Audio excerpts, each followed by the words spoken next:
Halo guys, Assalamualaikum warahmatullahi wabarakatuh. Kembali lagi bersama saya Bobby Herian. Kali ini saya ingin mengomentari video dari Tanpa Ragi yang berjudul "Hari gini masih muslimah, Bu. Sekarang udah viral tren murtad." Nah, jadi guys, sebelum kita mulai videonya, jadi gini. Kata Tanpa Ragi, dia mempertanyakan kenapa hari gini tuh masih muslimah gitu. Karena sekarang tuh udah trennya murtad gitu kan. Nah, gini guys, saya sebelum mulai saya potong dulu ya, saya buka dulu gitu dengan pemahaman agar anda mengerti ya kan. Jadi gini, yang perlu kita tanyakan adalah kenapa harus murtad. Misalnya ada tren nih, kita harus nilai dulu apakah tren itu baik atau buruk gitu. Jadi bukan kita tuh ikut tren ya kan, kita nilai dulu apakah itu tren yang baik atau buruk. Nah, kalau tren itu baik, kita ikut. Kalau trennya buruk, kita tinggalkan gitu. Ini bukan patokannya tren, bukan. Contoh, sekarang kemarin ini lagi tren cabai-cabean. Lagi tren anak-anak alay. Lagi tren kids zaman now, ya kan, yang lebay alay gitu kan. Nah, ya membuat cibiran warganet. Nah, itu kan trending itu. Nah, apakah kita ikut seperti itu? Kan tidak. Itu berarti tren yang buruk. Nah, itu harus kita jauhi, kita hindari. Nah, sekarang mengenai tren murtad, ya. Murtad, coba murtad dari Islam, ya kan? Coba kurang apa wanita gini. Coba kita breakdown dulu. Kalau anda misalnya menjadi wanita muslimah, itu anda dalam soal harta dulu ya. Saya akan bicara mengenai beberapa topik ini dalam hal harta. Harta dari seorang muslimah itu nggak boleh diminta oleh nggak boleh dipaksa diminta oleh suaminya. Suaminya nggak boleh minta guys, itu hak dirinya. Misalnya istrinya bekerja ya, muslimah nih istrinya bekerja sebagai istri ya, muslimah sebagai istri itu bekerja dan dia itu uang semuanya milik dia. Suaminya nggak berhak untuk meminta gitu kan, nggak berhak untuk memaksa karena itu hak milik istri sepenuhnya gitu. Nah, sama dengan harta suami juga seperti itu gitu. Suami bekerja ya ataupun dapat warisan, begitu juga istri. Mereka bekerja berdua dapat warisan juga, itu harta masing-masing. Nah, kalau kita ngomong muslimah, nah, bedanya adalah wanita tidak ada kewajiban untuk menafkahi laki-laki. Laki-laki ada kewajiban untuk menafkahi wanita dan anak-anaknya gitu. Ya, makanya bagi laki-laki memberi nafkah tuh hal yang wajib. Jadi laki-laki nggak bisa nggak bekerja, nggak bisa nggak punya uang, gitu kan? Karena wanita itu adalah ratu di rumah tangga gitu, betul-betul dimanja gitu, ya kan? Jadi mereka tuh tidak ada kewajiban untuk menafkahi laki-laki, tidak ada kewajiban untuk menafkahi anak. Nah, kalau misalnya suami susah, mereka diperbolehkan untuk membantu, diperbolehkan ya, bukan diwajibkan, ya kan? Mereka diperbolehkan membantu, tapi tetap suami punya kewajiban untuk menafkahi anak istri. Ya, nafkah itu dengan layak tentunya, ya kan. Memang nggak berlebihan tapi layak gitu. Nah, kalau suami ngasih lebih itu namanya adalah kebijaksanaan sang suami gitu. Jadi jangan mentang-mentang suami itu punya kewajiban untuk hanya untuk memberi nafkah lalu melupakan kebahagiaan anak istrinya dengan memberi lebih, enggak. Kan itu namanya kebiasaan suami untuk memberi lebih kepada anak istrinya, bukan hanya sekedar nafkah kebutuhan pokok saja guys ya. Ini tidak anda temukan di agama sebelah. Kita ngomong ini Kristen ya, karena ini Tanpa Ragi ini dia agama Kristen, jadi dia tujuan buat video ini adalah untuk menjelekkan Islam gitu kan, memprovokasi, merayu agar orang murtad gitu, para muslimah murtad. Nah, di agama Kristen ya, itu ada namanya harta gono gini lah, apalagi nggak ada aturan tentang pembagian harta gitu, bisa pakai cara apapun gitu, sehingga membingungkan, sehingga tidak ada kepastian gitu kan. Kalau Islam kan pasti harta masing-masing itu udah jelas gitu. Kalau diterapkan hukumnya udah jelas, sehingga tidak ada yang namanya bingungan dalam hal pembagian harta lah dan apapun itu, karena ahli waris mengenai ahli waris pun sudah diterapkan berapa bagiannya gitu. Jadi semuanya itu sudah diatur dalam Islam, kita tinggal menjalankannya. Hukum yang dari Allah itu adalah hukum yang sangat adil, ada semua penjelasannya ya, cuman saya nggak mungkin menyampaikan di sini karena panjang gitu kan. Kenapa misalnya laki-laki dapat 2/3 bagian dari wanita gitu kan? Itu panjang pembahasannya. Intinya adalah semua dalam Islam itu peraturannya jelas. Di agama Kristen itu nggak jelas, ya. Semuanya dikompromikan. Iya kalau dapat titik temu. Kalau nggak dapat gimana? Kalau misalnya di antara suami istri ini ada yang jahat, bagaimana? Kan susah untuk menemukannya, guys. Mempertemukan titik temu itu. Kalau Islam semua sudah ada aturannya gitu. Nah, jadi wanita dalam Islam muslimah itu kalau dia kaya, alhamdulillah hartanya tidak diganggu sama suaminya, gitu kan? Tidak diganggu, suami tidak ada hak untuk memiliki harta atau mengganggu harta sang istri, baik dia bekerja maupun dia dapat warisan gitu. Itu yang namanya wanita muslimah dalam dalam rumah tangga Islam. Lalu mengenai masalah cerai dalam Islam itu, guys, Allah memang membenci perceraian, ya. Tapi kalau dalam kondisi tertentu, kalau lebih banyak mudaratnya daripada manfaatnya, ya. Kalau perkawinan itu bisa lagi dipertahankan, itu boleh cerai. Itu boleh cerai, ya. Dalam agama Kristen, setahu saya ya, dan ini berdasarkan dari hasil perdebatan dengan banyak umat Kristen gitu kan, dan juga saya baca kajian-kajian gitu, mereka tuh tidak dibolehkan untuk cerai, bahkan menjadi hidup semati gitu, guys. Nah, ini ya kalau dapat pasangan yang baik, pasangan yang rumah tangganya oke-oke saja. Kalau misalnya jumpa kasus misalnya, contoh ada suaminya tuh yang suka main pukul. Ada tahu kan, ada banyak kejadian suaminya bunuh istrinya gitu. Dia suka mabuk, main pukul gitu kan, atau malah istri membunuh suaminya gitu kan. Banyak kejadian istri menembak suaminya dan segala macamnya. Banyak kejadian pembunuhan antara suami istri di rumah tangga. Kenapa? Karena itu nggak selamanya rumah tangga itu menyenangkan. Nggak selama rumah tangga tuh kita cocok-cocok aja. Ada masa dan suatu situasi tertentu yang mana itu kondisinya sangat buruk, yang itu nggak ada jalan kecuali perceraian, ya kan? Nggak ada jalan kecuali perceraian. Jadi perceraian itu adalah jalan terakhir kalau suatu rumah tangga tuh memang sudah bisa diselamatkan daripada timbul korban nyawa, korban jiwa gitu kan. Ada lagi suami melukai istrinya, itu kan berbahaya. Makanya Islam mengatur boleh adanya perceraian yang namanya talak gitu. Dalam agama Kristen nggak ada. Sehingga ketika timbul situasi itu di agama Kristen itu nggak ada solusi. Muslimahnya saya pernah mendengar kisah ya, seorang wanita yang beragama Kristen itu mati konyol tangan suaminya gitu. Karena dia nggak boleh cerai. Ya kan, dia sudah ngadu kepada orang tua, kepada mertuanya. Mereka sudah berusaha mendamaikan suaminya dengan dia, tapi terus berulang lagi gitu kan. Dibujuk untuk tetap berumah tangga, akhirnya kejadian juga gitu kan. Karena namanya orang, guys, orang susah untuk berubah gitu ya. Betul-betul butuh butuh usaha maksimal untuk berubah, dan itu nggak gampang. Makanya kita mencari mana yang banyak manfaatnya. Kalau mudaratnya luar biasa bisa mengakibatkan kematian, ya kita bagusnya cerai gitu demi menyelamatkan nyawa gitu kan. Itu lebih baik daripada terjadi ada kematian antara salah satu dari kedua belah pihak.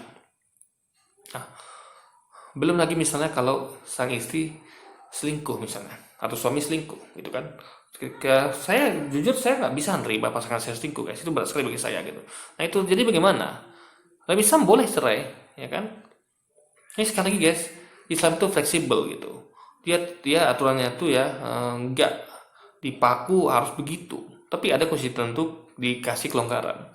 Nah itu demi kebaikan, ya. Jadi bukan asal-asal aturan. Jadi Allah tuh ngasih aturan itu bukan sembarang gitu kan.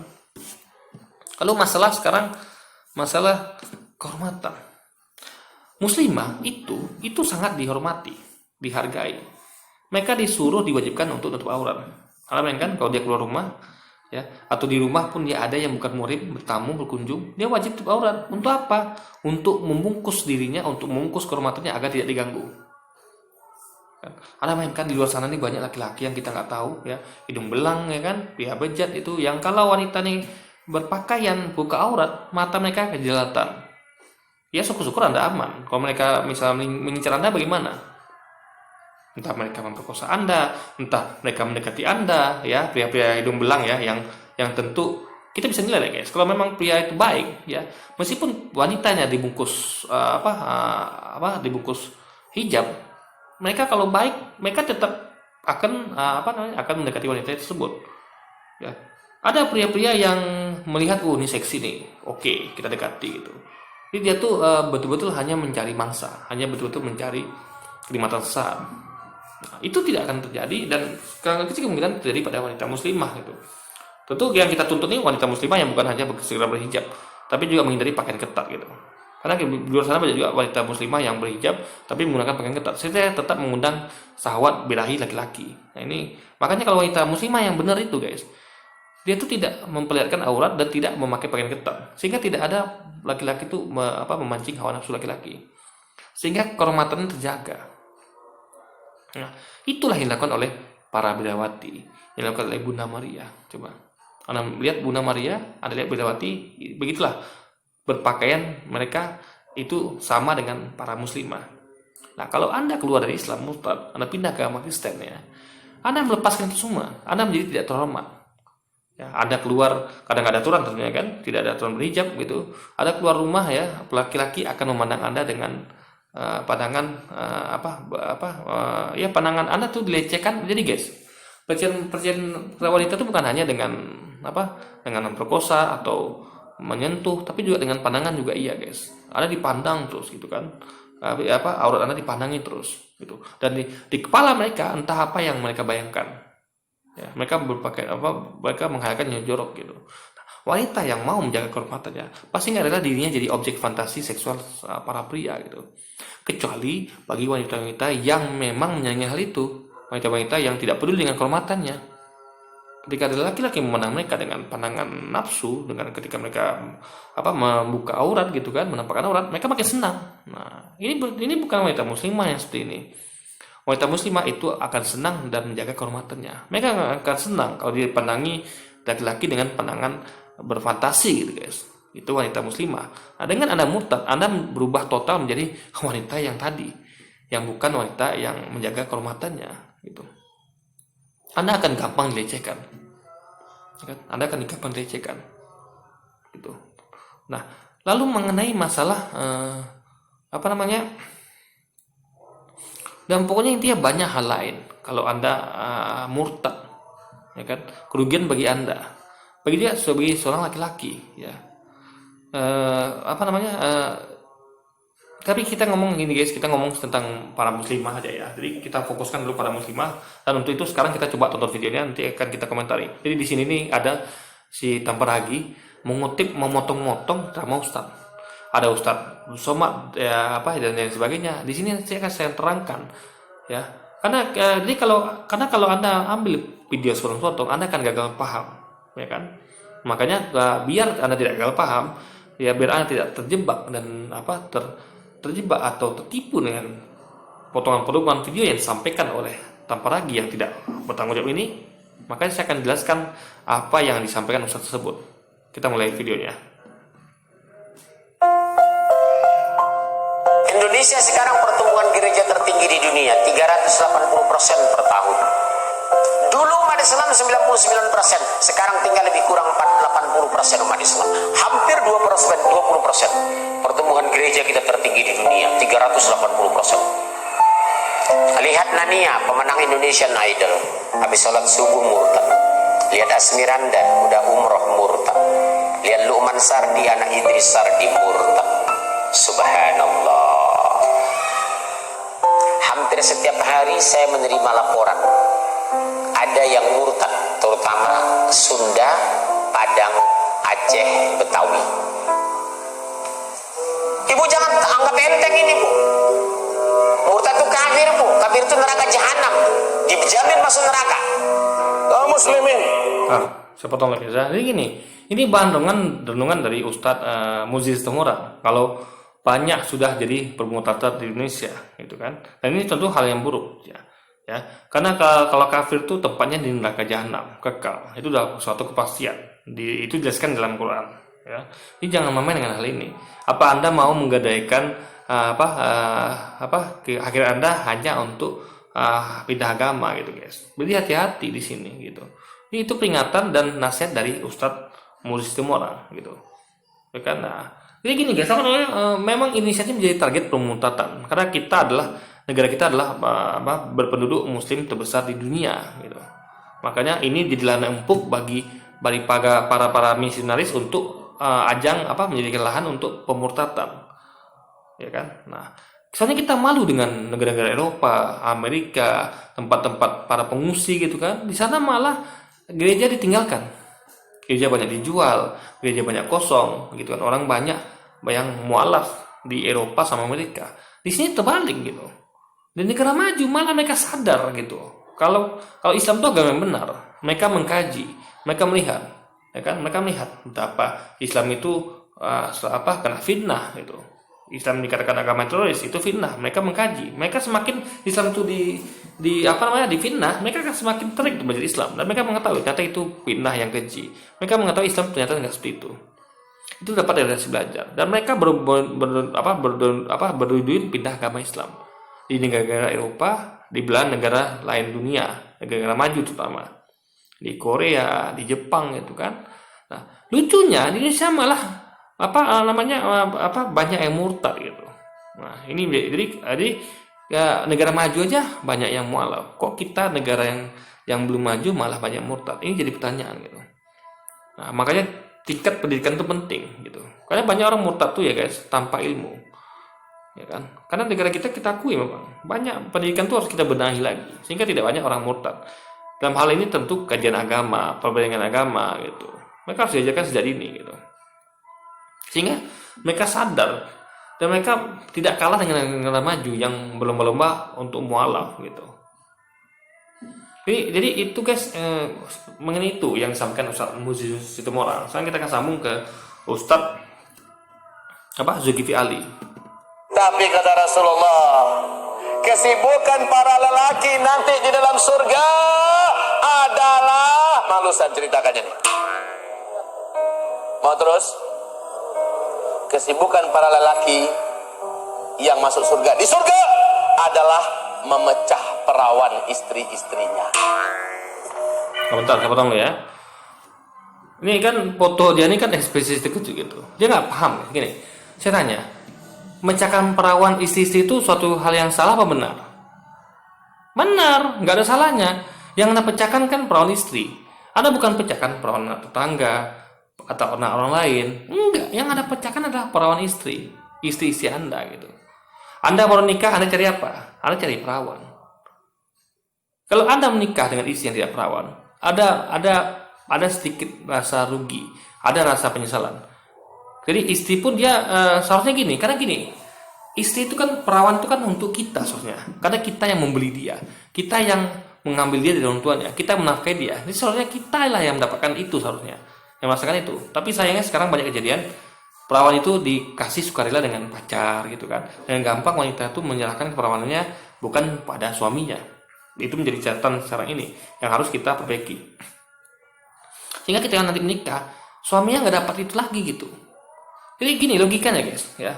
Ibaratnya contoh misalnya saya beli Saya beli minuman ya botolan misalnya. Anggaplah apapun mereknya. Lalu ketika saya beli ya, itu sudah buka segel sudah terbuka dan itu minuman tinggal setengah. Entah saya bayar penuh, ya kan? Saya bayar penuh ke toko, tapi dia dapat setengah dengan segel udah dibuka, udah bekas orang lain. Nah, sementara yang minum itu minuman, dia nggak perlu beli, dia hanya pinjam. Anda bayangkan, datang ke toko, pinjam dong minumannya, lalu dibuka segel diminum dia. Nah, kita yang beli dengan uang penuh, menafkahi istri kita tiap hari, kita hanya dapat sisa dari sang pria. Ini kurang ajar nggak guys, menurut Anda? Ini sangat kurang ajar. Laki-laki yang seharusnya berhak karena dia menikahinya, menafkahinya, malah dapat ampas sesisa gitu. Karena sang wanita sudah sudah diperawani oleh laki-laki lain yang jadi pacarnya dahulu. Nah, inilah penyakit kita sekarang yang harus kita ubah. Sehingga orang merasa rugi untuk menikah. Kenapa? Ngapain menikah? Toh untuk dapat perawan cukup pacaran. Ini yang merusak mental kita, merusak akhlak kita gitu. Coba kalau wanita jual mahal, kamu nggak boleh pecahin perawan saya sebelum kamu nikahi saya. oh itu keren banget kalau ada wanita seperti itu guys, itu keren banget gitu. Tapi faktanya tidak. Kita banyak survei mengatakan bahkan anak SMP pun sudah tidak perawan lagi guys. Ini bagaimana coba? Ini sangat menyedihkan sekali gitu. Sehingga akan banyak lelaki di sana itu yang hanya mendapatkan ampas. Yang senang siapa? Pacar-pacar mereka.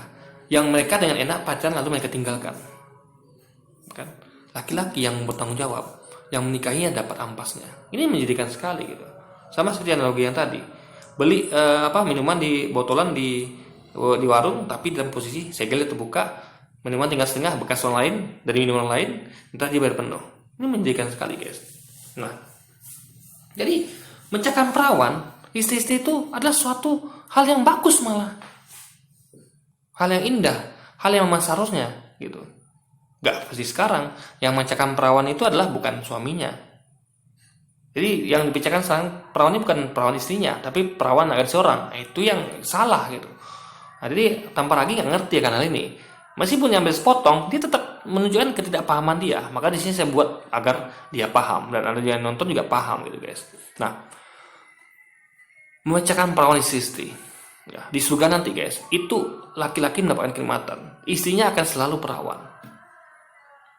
Nah, itulah ganti selama di dunia ya, dimana mungkin ada laki-laki yang dapatkan istri nggak perawan lagi. Allah ganti di surga. Allah ganti di surga. Diberi mereka istri yang selalu perawan. Karena bisa jadi di dunia mereka dapatkan istri yang tidak perawan lagi. Karena banyaknya ulah laki-laki bejat di luar sana. Adilkan Allah mengganti itu semua. Makanya saya nggak khawatir. Misalnya saya dapatkan istri yang nggak perawan, Allah ganti di surga. Allah ganti dengan istri saya selalu dibuat perawan. Ya, kenikmatan yang tidak saya dapat di dunia akan Allah ganti nanti di akhirat. Sehingga tidak ada penyesalan di diri saya. Ya kan? Saya tahu ketika saya dapat istri yang nggak perawan itu adalah ujian bagi saya. Allah akan ganti itu di akhirat. Coba Anda bayangkan tidak ada keadilan itu. Kalau Anda dapat istri nggak perawan ya sudah. Nanti di surga pun istri Anda nggak perawan lagi. Nasib loh ya kan.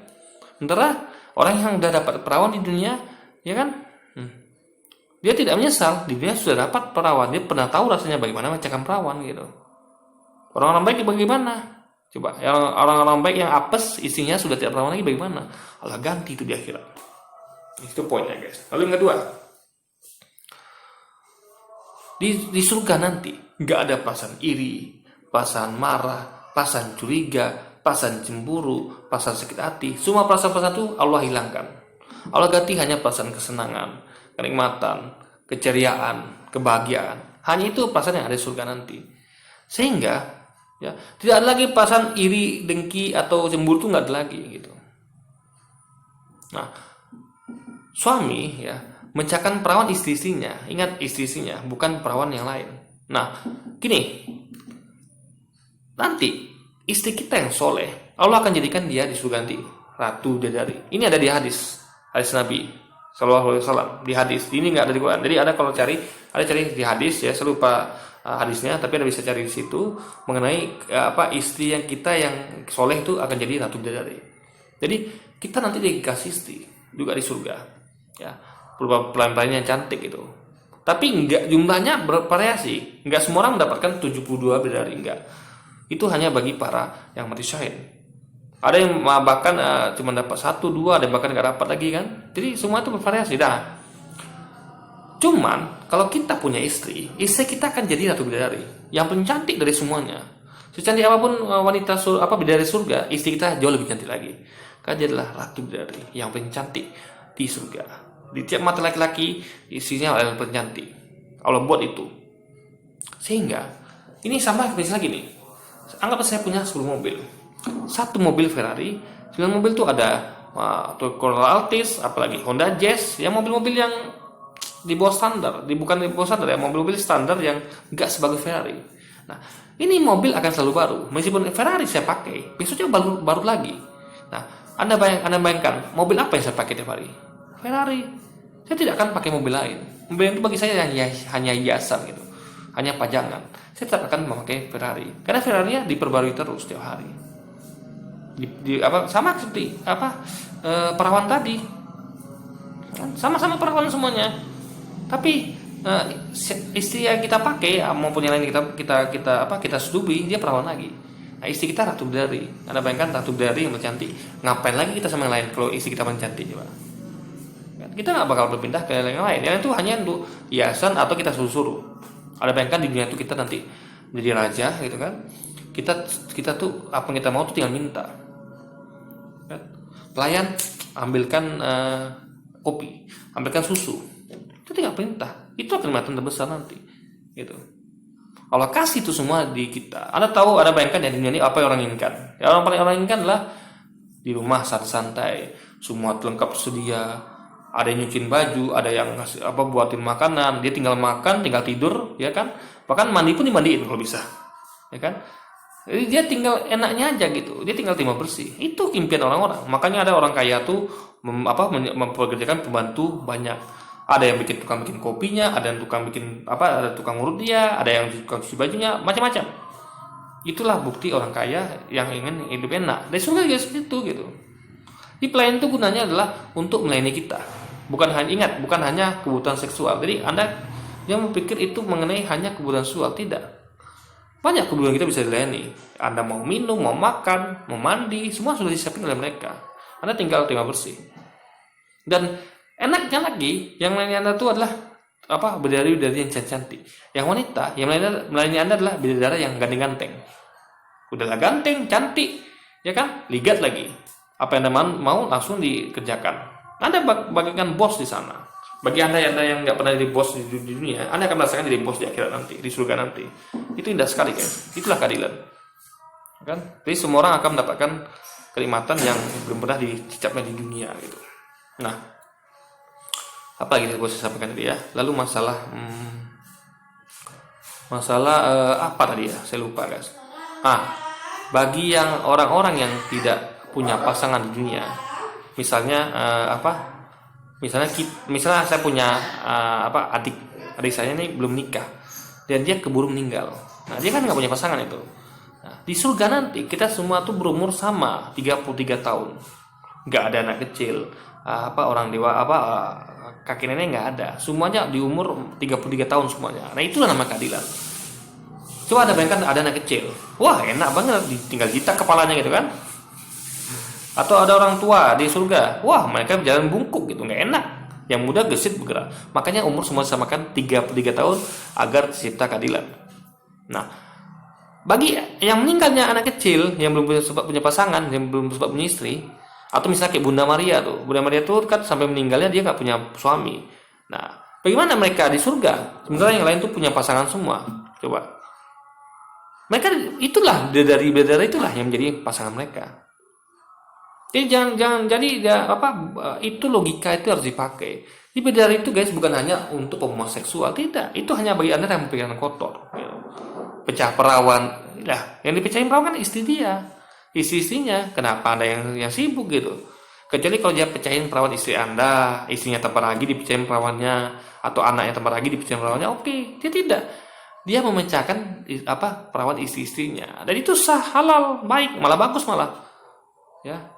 Bagi pria di luar sana yang malang di dunia itu mendapatkan istri yang nggak perawan, Anda nggak pernah merasakan bagaimana memecahkan perawan, Anda kan ini bagi pria baik-baik ya. Kalau pria jahat di luar sana tentu gampang mendapatkan perawan itu, gampang. Maka mereka sampai jual mahal gitu kan, berjuta hanya untuk mendapatkan kenikmatan mencari perawan itu. Ya itu banyak dari bisnis, guys. Ya, bukan hanya bisnis pelacuran, tapi bagaimana bisnis mencari anak gadis yang masih perawan. Saking nikmatnya gitu kan. Saya ngomong agak jurus gitu ya. Ini kita ngomong belak-belakan aja biar Anda paham gitu. Dan Anda mengerti gitu kan. Berarti itu kenikmatan terbesar gitu. Makanya harga gadis perawan itu lebih tinggi daripada harga pelacur. Itu orang berarti pria yang dumelang itu berani bayar mahal.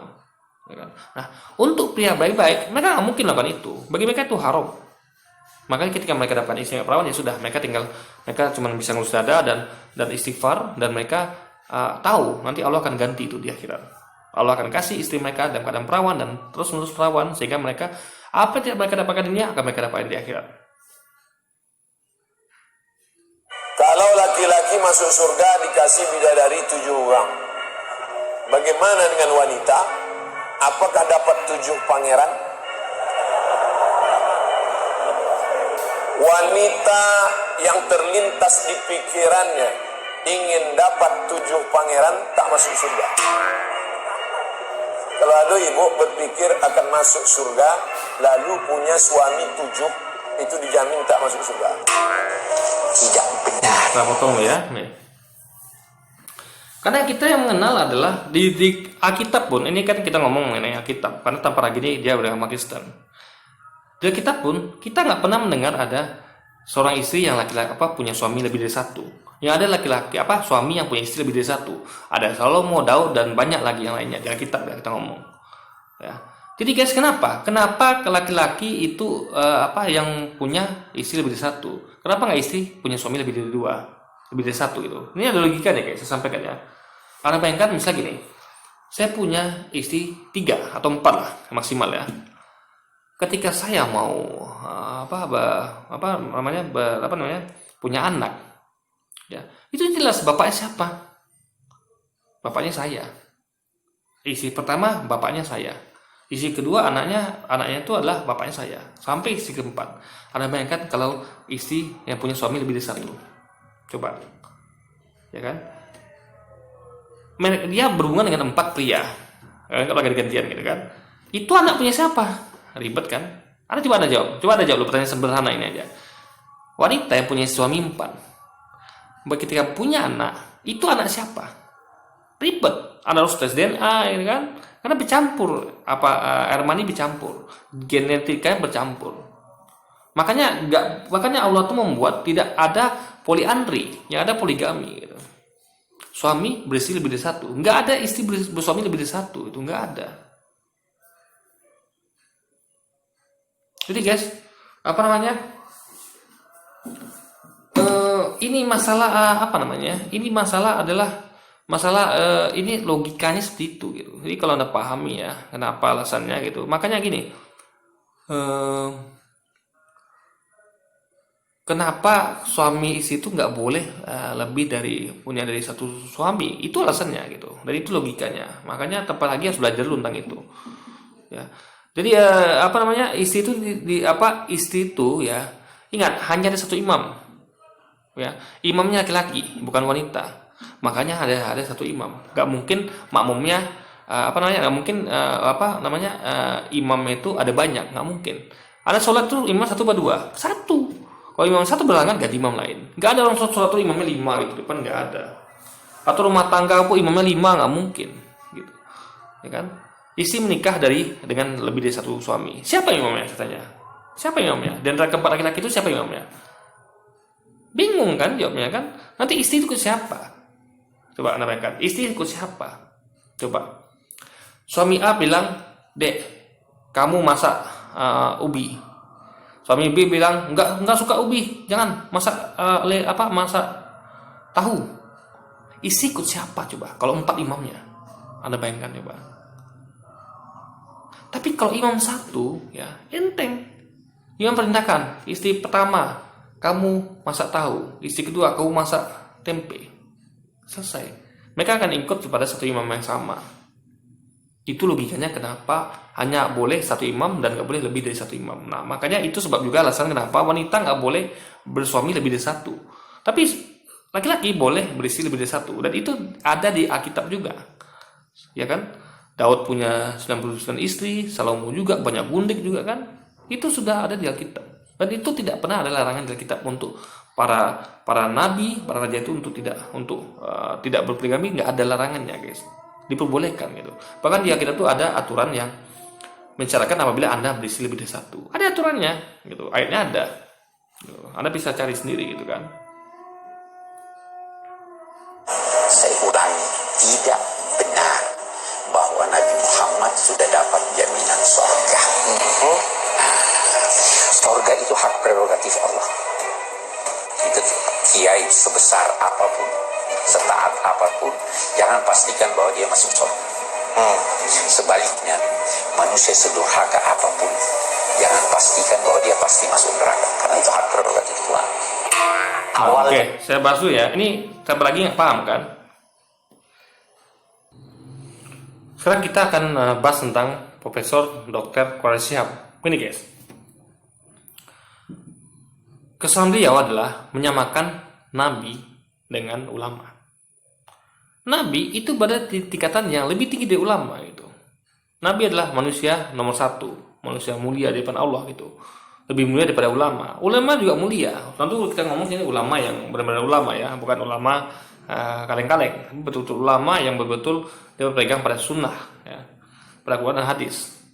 Jadi enggak ulama yang betul-betul punya prinsip yang hanya berpegang pada kitabullah gitu, enggak ada yang selainnya gitu. Dia tidak meniruti hawa nafsu, dia tidak ikut-ikutan penguasa dan sebagainya gitu kan. Jadi gini, Allah itu sudah menyampaikan siapa-siapa saja yang dia jamin masuk surga.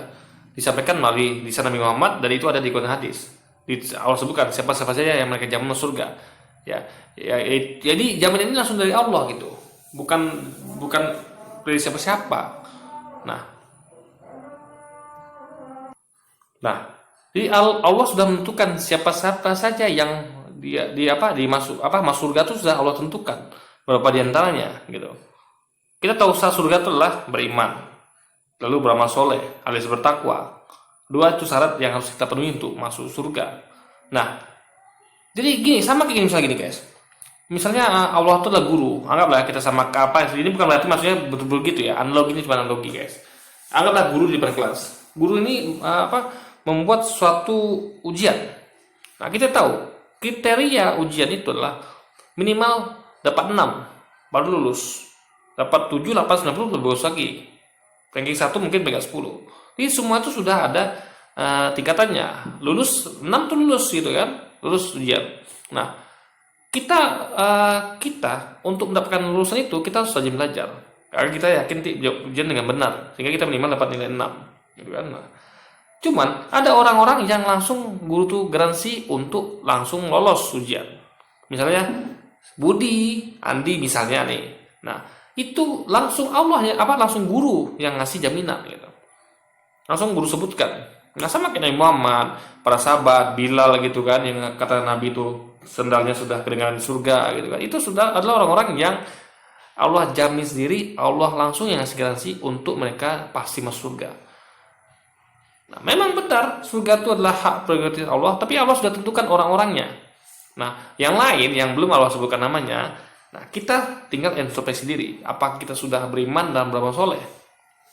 Nah, yang nggak boleh dipastikan adalah untuk orang-orang yang kayak saya, kayak ulama manapun itu, yang tidak Allah sebutkan di Quran dan hadis, ya tidak sebutkan oleh Nabi, dia masuk surga, pasti itu adalah orang-orang yang hanya bisa merasa tanpa ada garansi dan kepastian. Kayak saya nih, saya gimana pun saya beramal soleh yang baik gitu kan, beriman, beramal soleh, saya hanya bisa merasa, saya bisa memastikan, karena itu surga hak begitu Allah, dan nama saya nggak disebutkan di Quran hadis untuk misalnya Bobby nanti masuk surga, tidak. Tapi kalau Nabi, persahabat itu disebutkan nama mereka masuk surga. Ini guys, jadi itu yang tidak dimengerti oleh Profesor Dr. Korea Siap, gitu kan? Ada orang-orang yang dijaminkan namanya di surga, ya, ada yang belum.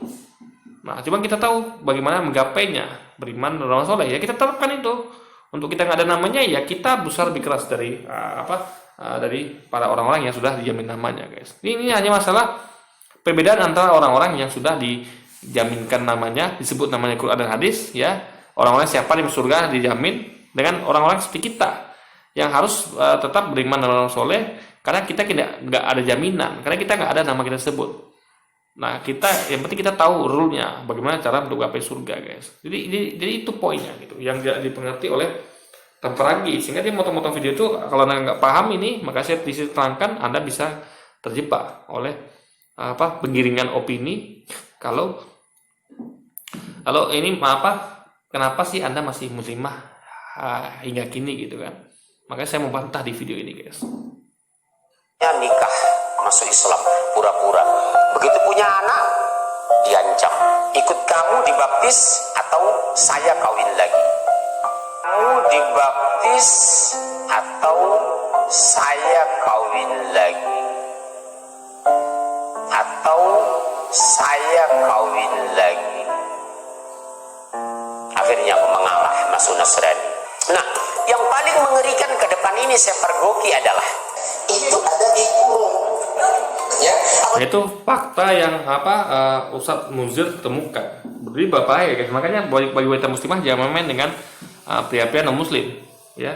Jangan pernah main-main dengan mereka gitu. Carilah laki-laki muslim yang baik dan taat gitu.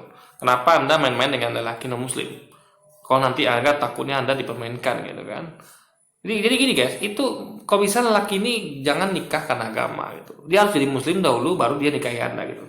Bukan dengan syarat kalau dia mau nikahi Anda dia jadi muslim, enggak, itu berbahaya. Nanti dia bisa menipu Anda di belakang, kita nggak tahu. Maka cari aman ya, pastikan dia laki muslim, dia nikah tuh bukan karena Anda, tapi karena memang dia karena ilmu dan karena memang dia pengen berislam karena mendapatkan hidayah dan dia punya ilmu dan dia punya keyakinan tentang itu, bukan karena ingin menikahi Anda gitu guys. Dia akan bertemu dengan orang kafir di medan perang. Itu dibuang, maka pancunglah batang leher mereka. Jadi boleh kita membunuh, tetapi terhadap orang kafir, dan itu pun di medan perang. Nah, jadi gini. Ini kan ada ayat bunyinya, bunuhlah orang kafir dimanapun mereka berada. Nah, ini salah diartikan oleh para pelaku bom diri. Mereka menganggap ini kan konteks waktu zaman Nabi. Jadi ini ada konteksnya guys, ada ceritanya. Ini bukan untuk konteks sekarang. Jadi gini, waktu itu Nabi kan dibully, diintimidasi, bahkan pengikutnya dibunuh, pokoknya intinya adalah disakiti lah, dizolimi, disiksa, dibunuh Nabi dan pengikutnya. Ya kan, Nabi dan pengikutnya itu lalu hijrah. Nabi nggak bisa melawan karena belum ada perintah dari Allah gitu untuk berperang. Lalu Nabi pindah ke Madinah, hijrah gitu kan bersama pengikutnya, dan beliau menyusun kekuatan. Ya kan, beliau di Madinah tuh berdakwah dan segala macamnya. Nah, akhirnya tiba saat Allah perintahkan bunuhlah orang kafir dimanapun mereka berada. Dalam artian Nabi sekarang boleh berperang gitu. Ketika mereka tentang perang, Nabi boleh meladeninya. Sama mereka kan nggak boleh gitu. Sama ini yang bisa Nabi lakukan tuh bersama pengikut itu hanya menghindar dan lari gitu. Tapi ketika perintah itu turun, Nabi punya legitimasi dari Allah untuk boleh berperang. Nah, dalam berperang tentu yang ada bunuh-membunuh guys. Nggak mungkin Anda berperang tuh, ayo kita main tabok yuk, atau kita main main pupu ame yuk, kan enggak. Di perang itu yang adalah membunuh atau dibunuh. Itu yang berlaku di medan perang. Anda nggak mungkin main pukul-pukulan, nggak mungkin main peta umpet, kan enggak. Ini perang loh guys, bersenjata gitu kan. Yang ada itu adalah membunuh atau dibunuh gitu. Nah, itu maksudnya adalah perangilah orang kafir di mana berada, boleh kita membunuh gitu. Karena ini perang gitu kan.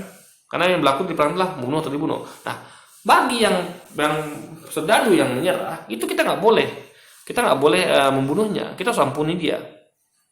Kalau kita masuk ke menyerah, yang apa yang dia makan itu harus sama-sama yang kita makan, guys. Nggak boleh ada perbedaan. Kita harus mengasihi para tawanan. Kita makan ayam, mereka harus makan ayam juga. Nggak boleh ada berlaku zolim. Anda makan ayam, mereka makan nasi putih, itu nggak boleh. Makanya enak banget jadi tawanan dari para pasukan muslim itu enak guys. Ya, Anda mendapatkan kenikmatan, nggak dizolimi gitu. Nah, intinya adalah ada juga mengenai peraturan perang dalam Islam itu harus ada pelajari sehingga Anda tidak gagal paham. Islam itu sangat indah mengatur peperangan gitu. Ya kan, bahkan rumput pun nggak boleh diganggu, properti yang nggak boleh diganggu. Anak-anak, wanita, orang tua, warga sipil, bahkan tentara sudah menyerah nggak boleh diganggu. Properti mereka nggak boleh diambil, nggak boleh dirampas. Properti mereka nggak boleh diganggu. Bahkan Nabi katakan kalau ada yang berani ganggu non muslim, sama kayak seperti dia menggangguku. Itu kata Nabi. Ini nggak boleh kita mengganggu non muslim, nggak boleh guys. Nabi perintahkan larang kita untuk mengganggu orang-orang non muslim. Ibu lihat Al-Baqarah surat 2 120.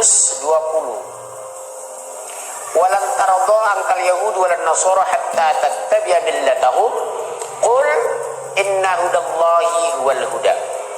Orang Yahudi dan Nasara tidak akan pernah senang kepada kamu, berarti benci. Kalau nggak senang benci kan Bu?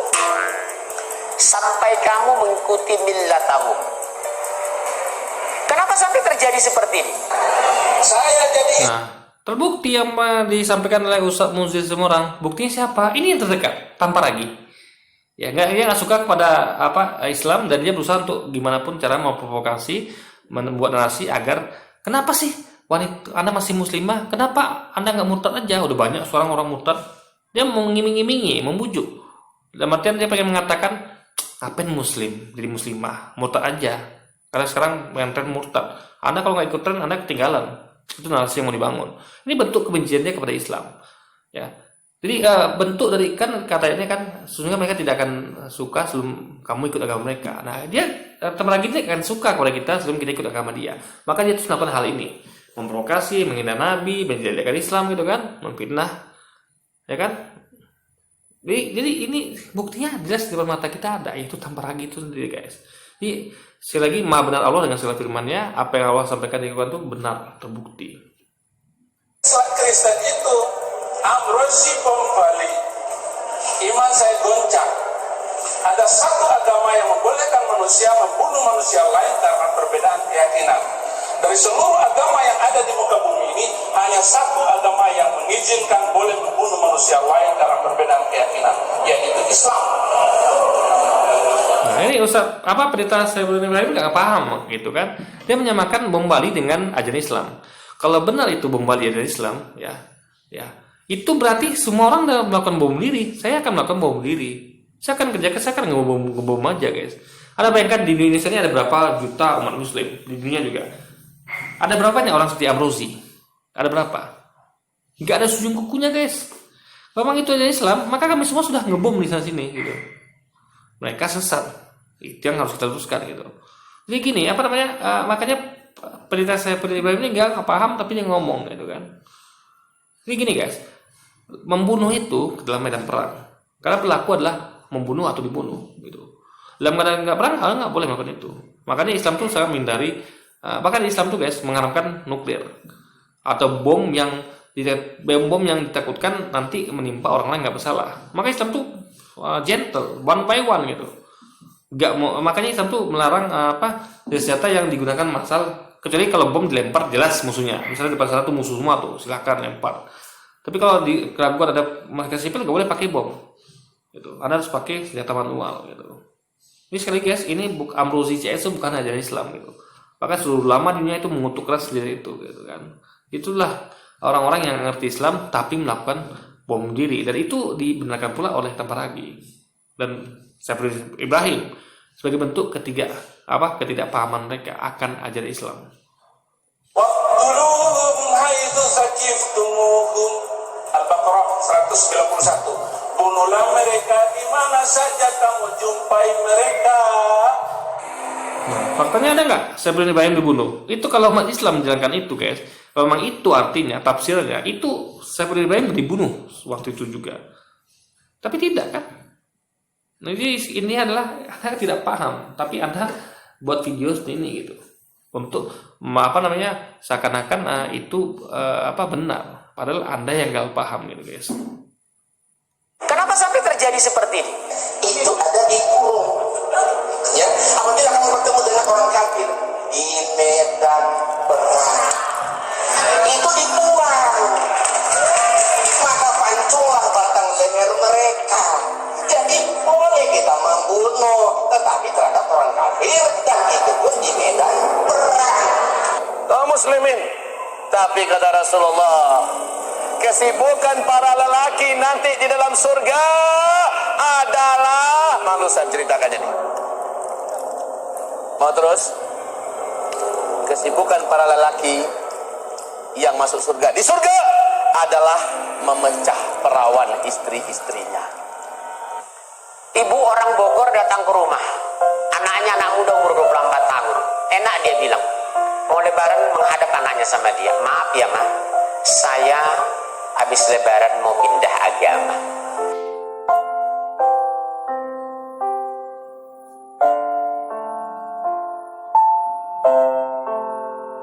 Tentu, hari ini harus muslimah, karena begitulah Bunda Maria, begitulah para birawati. Mereka menutup hijab, ya kan? Mereka menjaga kehormatan. Beda dengan jemaah-jemaahnya. Jadi wanita muslimah tuh sama dengan berpakaian seperti para birawati, Bunda Maria, gitu, ya kan? Wah, bagaimana menjaga kehormatannya? Tidak boleh menampakkan aurat kepada muka murim. Mereka terjaga kehormatannya, dijadikan ratu di dalam rumah tangga, gitu, guys, ya kan? Mereka tuh dilindungi oleh para prianya, dan mereka ketika nggak cocok dengan prianya dengan misalnya ada suatu hal yang betul-betul merugikan mereka, itu kan dalam hal ini betul-betul mereka tuh dalam kondisi yang lebih banyak modalnya, mereka boleh ngajukan cerai. gitu kan. Jadi mereka tuh nggak terikat dengan satu pria, meskipun pria itu adalah pria yang jahat sekali, sehingga mereka bisa selamat. Kalau sebenarnya mereka dapat pria yang jahat, ya mereka bisa selamat dari pria itu, karena mereka masih boleh mengajukan opsi cerai. Jadi mereka tidak agama Kristen yang harus bertahan hingga kematian datang menjemput. Dia kan pria baik. Kalau pria nggak baik gimana? Nah, oke. Ini mungkin ini video kita habis ya guys.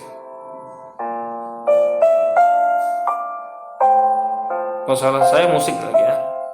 Oke. Oke, jadi mungkin sekian dulu video kita kali ini. Sampai jumpa lagi di video-video selanjutnya. Wassalamualaikum warahmatullahi wabarakatuh.